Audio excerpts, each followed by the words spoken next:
We are under a storm alert at this time. Let's check in with meteorologist Gino Recchia. Gino. Yeah, Mo, we do have some strong and severe storms. We actually had a tornado warning that expired about 10 minutes ago. We are monitoring still a severe thunderstorm warning in effect for the time being until 10:15 p.m. In Krakow, the storm did produce about 50-mile-per-hour winds, and also the storm also had a history of producing some funnel clouds. In Halder at 8 o'clock, it did report a few funnel clouds as the storm continues to move off to the east. A severe thunderstorm watch remains in effect until midnight tonight. And then also on top of the severe thunderstorm watch, we're actually having to monitor the risk of some flooding. We have a flash flood watch in effect under the highlighted counties, so Langlade, Marinette, Northern Oconto, and Menominee counties. And there is a flood advisory right now for Menominee County in the UP of Michigan. We're seeing additional showers and storms developing off to the west. A cold front slowly dropping down to the southeast, but all this moisture is heading in towards Wisconsin. We'll continue to monitor this, and I'll have more on my full forecast. All right, Gino, thank you. And people in northern Wisconsin are picking up the pieces as they navigate through the latest storm to hit the area. Storms from yesterday continued into the afternoon today. The rain caused flash floods and road closures across Bayfield County. Damage was done in Solon Springs, Drummond, and Mason. Officials are advising people to not drive over the water because at times it's hard to tell what's underneath it. And also staying in northern Wisconsin, the U.S. Coast Guard reports a ship nearly 1,000 feet long was grounded in Duluth Harbor this afternoon. The American Spirit was carrying iron ore and was on its way to Lake Superior. There are no signs of pollution so far. Officials are still looking for the cause. People living in Madison also cleaning up after the storms. The storm knocked down trees, flooded streets and homes, and dislodged manhole covers. Several cars were also damaged by falling trees. One car owner that we spoke with said he just moved 2 months ago to the area, and this was the first time he experienced anything like this. Luckily for us, it's not on our house. Nobody was in the car. Nothing that's going to affect us long term, so we're thankful for that. The Red Cross has helped 6 people who were displaced after an apartment complex that flooded. There's no word yet on when the people will be able to move back in. And on Capitol Hill, more finger pointing in Washington as the Trump administration blames the Democrats on migrant children being separated from their parents, while Democrats, on the other hand, say it's Attorney General Jeff Sessions' policy that's tearing these families apart. Now, a showdown in Washington, D.C. is expected to start this week. NBC's Jennifer Johnson has more. What do we want? Justice! A march for family reunification in Tornillo, Texas. Stand up, fight back! Where children separated from their parents as they crossed over the border are now housed in tents. A lot of them are escaping murder, rape, and all sorts of horrors down there. And all they want to do is get to a safe place for their kids. A bill stopping the separation practice will be brought to Congress this week. This is inhumane. I'd like to say it's un-American, but it's happening right now in America. President Trump heads to Capitol Hill Tuesday to talk immigration reform with House Republicans, but he blames the Democrats. I hate the children being taken away. The Democrats have to change their law. That's their law. But Attorney General Jeff Sessions enacted the zero tolerance policy in April, leaving nearly 2,000 children in shelters, their parents in jail. If I commit a crime and I am put in jail, my 4 children are separated from their mother because we don't have a policy. Or why would you want the children in jail with their parents? You want them in a facility. Even Republicans say parents who come to a legal port of entry with claims of asylum are not supposed to lose their children. And the administration needs to put an end to that right off. The Trump administration denies it's using the children as hostages to get its border wall. Congress has been working on a compromise immigration bill, but President Trump's trip here on Tuesday is a sign there's still work to be done before it'll pass. Jennifer Johnson, NBC News, Washington. And while this is going on, a group of Democratic lawmakers paid a surprise visit to an immigration and customs enforcement center today.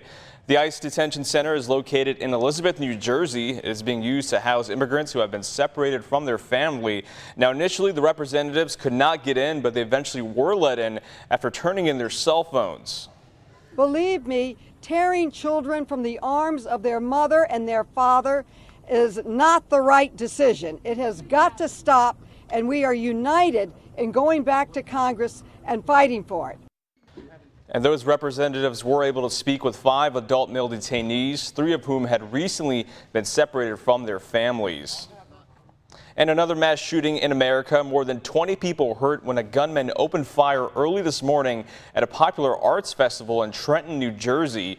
Police say several fights broke out at the events, and they believe the shooting is linked to local gangs. Investigators say one suspect was killed and another is still in the hospital. Preliminary investigation reveals that multiple individuals attending the Art All Night event opened fire within the venue. And to this date and time, multiple weapons have been recovered. And authorities say the investigation is ongoing at this time. A Minnesota police officer and his wife were killed in a head-on motorcycle collision Friday evening. Authorities say 51-year-old Steve Nanny and his wife Susie were traveling on their motorcycle around 6 p.m. when they collided with a pickup truck about 30 miles northwest of Minneapolis. Officer Nanny worked for the Blaine Police Department for 10 years, most recently as a school resource officer at Blaine High School. His wife Susie was an associate professor at the University of Minnesota. At a press conference, a Blaine police chief talked about Nanny's service to the community. He had a heart of gold. He really was just a kind person who would do anything he could to help people out, but he was very genuine as well, and just soft-spoken yet resolute, and just really a nice person, not only a phenomenal officer. And the cause of the accident is currently under investigation. So some Wisconsin news now. Calumet County authorities say one man is dead after a motorcycle crash that happened Saturday afternoon on County Highway JJ just west of Long Lake Road in the town of Rantoul. They say 50-year-old White Law man lost control and missed a curve. Officials say he died on scene, and a 36-year-old passenger was sent to a hospital in Two Rivers. Governor Walker stopping in northeast Wisconsin today. He was in De Pere at the New Horizon Dairy to celebrate Dairy Month as part of the Breakfast on the Farm event. Walker says his favorite part is seeing all the families together on their farms. He says dairy is a $43.5 billion industry and nearly 80,000 people are employed because of it. And so it's really important to see not only the economic impact that dairy has in the state of Wisconsin, but ultimately to see that farming is a way of life. And so for people to see how hard farm families work, it's really important. The governor was also in Wapaka County today as well. And the governor will also be in Manitowoc tomorrow for the groundbreaking for the SS Badger construction project to kick off. It'll be at noon at the Manitowoc Port parking lot at 900 South Lakeview Drive. And it's a universal problem for parents getting their kids to bed on time, especially teenagers who are addicted to technology these days. But a new study shows enforcing bedtime rules may be critical for your child's health. A new study shows sleep-deprived adolescents and teens shouldn't ignore those symptoms either. It says a lack of sleep leads to higher odds for heart disease, high blood pressure, and obesity. Sleep is just as important as nutrition and physical activity in predicting our cardiovascular health. And 9 hours of sleep is the minimum recommended for kids 11 to 13 years old. 8 hours for those 14 to 17. Most in the study were not getting what they should have. And still ahead on NBC 26 at 10, the Green and Gold saying thanks to dads here in Packer Nation. See how families got to enjoy Father's Day with the help from their favorite team. But first, what's the weather going to look like for the work week? Your forecast when we come back.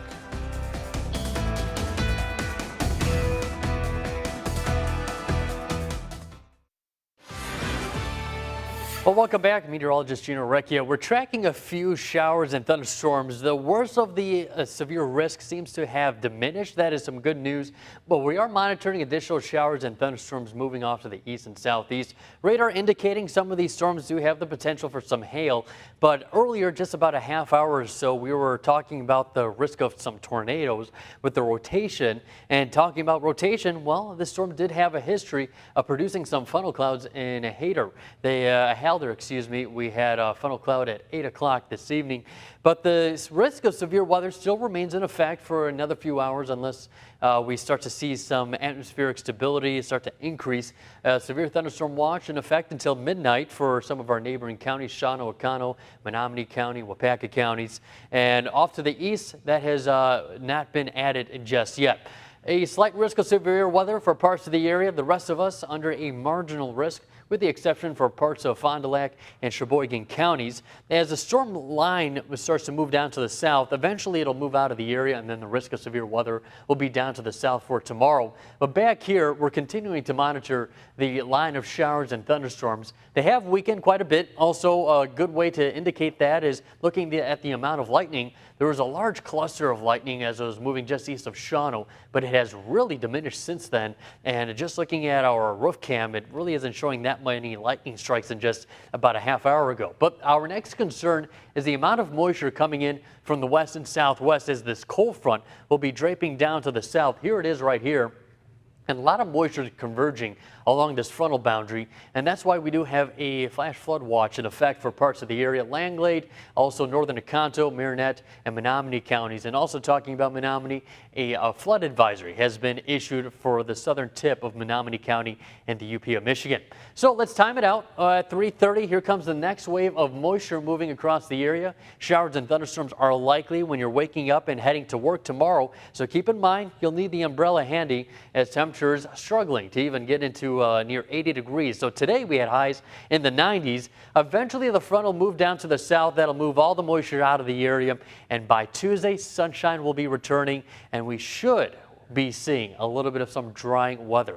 How much rainfall are we talking about here? Latest Skycast model showing anywhere from about 1/4 of an inch to more than 2.5 inches of rainfall. It really depends exactly where those lines of showers and thunderstorms set up later tonight into early tomorrow morning will dictate who sees more rainfall than others. Right now, 78 degrees winds. They've changed out of the north at 26 miles per hour. That's that wave of moisture moving down and also the showers and storms. Before the showers and storms arrive, temperatures still in the mid-80s. It is very warm outside. Dew points very saturated, so plenty of moisture for these storms to soak up and produce some heavy downpours. 73 tonight, winds out of the west and southwest, 5 to 10. Then for tomorrow, cooling off to a high of 78 degrees. Scattered storms likely, winds out of the east and northeast, 5 to 10. Sunshine returns as we get over the next few days, and then astronomical summer begins on Thursday, and temperatures stay in the 70s until the weekend, back to 83 on Sunday. So just hang in there. Good weather's on the way. Tuesday? Yeah. All right. And we'll continue to monitor the risk of severe weather. Absolutely. Thank you so much, Gino. We'll still have the Green and Gold saying thank you to dads here in Packers Nation. See how families get to enjoy this Father's Day with the help of their favorite team. Welcome back. This Father's Day is unlike any other for Patrick Batchley of Florida. He recently found himself desperately in need of a second kidney transplant after the kidney he received back in 2014 started to show signs of failure. The lifeline he needed was found extremely close to home. His daughter Jacqueline was a 100% perfect match for a kidney donation. That's the reason why she did it, because we care for one another. We love one another, we care for one another. And doctors say the surgery also went very well. While we're deep in the NFL offseason, the Packers still want families making football memories. Today, the Green and Gold let dads into the team's Hall of Fame for free as a way to say thank you on Father's Day. NBC 26's Max Grossfeld has our story.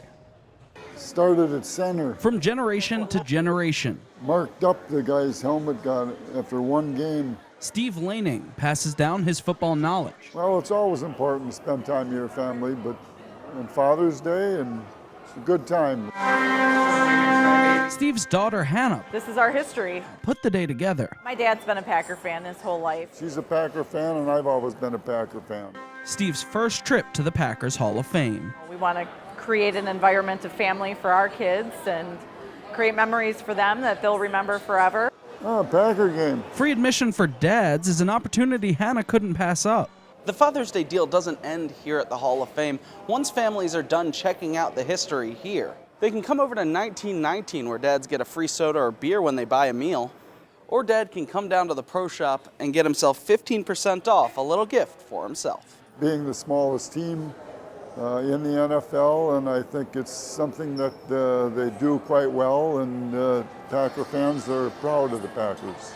For Steve, though, the best deal is spending time with his family. Keeping you connected at Lambeau Field, Max Grossfeld, NBC 26.